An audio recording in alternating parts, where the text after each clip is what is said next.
যারা এই আন্দোলনে গিয়েছেন সরকারকে ষড়যন্ত্র করে উৎখাতের উদ্দেশ্যে, কারণ আমরা যদি মনে করি যে হ্যাঁ আপনারা লাল রেখা অতিক্রম করছেন, মনে রাখবেন কোন সিচুয়েশনে আপনারা ভাবতেও পারবেন না আমরা কতটা ভয়ঙ্কর হতে পারি।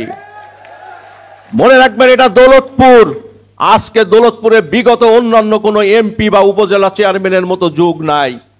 আজকে আলহাজ রেজাল হক চৌধুরীর যুগ, আজকে শরীফউদ্দিন রেমন সাহেবের যুগ, আজকে চৌধুরী পরিবারের যুগ। আমি স্পষ্ট ভাষায় আবারও বলছি, বিগত আন্দোলন যেটা হলো, কারা কারা দৌলতপুর থেকে গিয়েছিলেন মনে করবেন না যে আমরা ভুলে গেছি।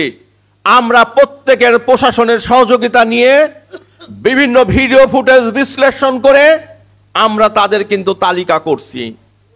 এবং মনে রাখবেন যারা এই আন্দোলনে গিয়েছেন সরকারকে ষড়যন্ত্র করে উৎখাতের উদ্দেশ্যে, তার 14 গোষ্ঠীর একজনও ক্ষমা পাবে না।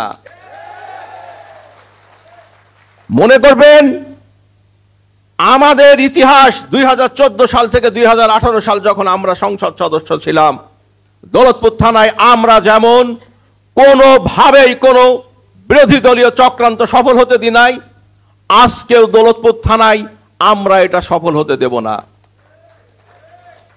পরিশেষে আরেকটি কথা বলবো, যারা দৌলতপুর থানায় আওয়ামী লীগ করেন, দুঃসময় দ্বারা 2001 সাল বা 91 সাল থেকে 96 সাল পর্যন্ত যারা নির্যাতিত হয়েছেন, তাদের সবাইকে আমি আলহাজ রেজাল হক চৌধুরীর নেতৃত্বে ঐক্যবদ্ধ হওয়ার জন্য আহ্বান জানাচ্ছি। মনে রাখবেন বিগত দিনে যারা কখনো দৌলতপুর থানায়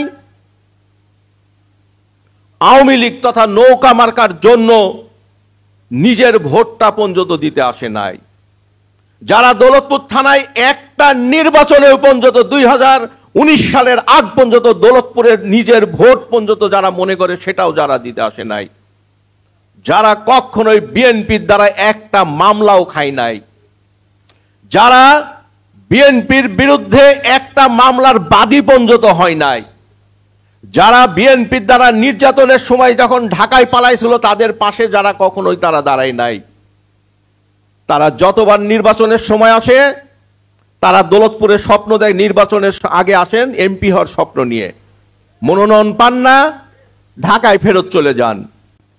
এবারও তারা মনোনয়ন নির্বাচিত হতে পারেন নাই। যে উপজেলা নির্বাচনে আমি উপজেলা চেয়ারম্যান হলাম, সেই নির্বাচনে তারা দলের দায়িত্বপূর্ণ জায়গায় থেকেও তারা দৌলতপুরে নিজের ভোটটা পর্যন্ত দিতে আসেন নাই। আমি অনুরোধ করব তাদেরকে, যথেষ্ট করেছেন, যথেষ্ট হয়েছে।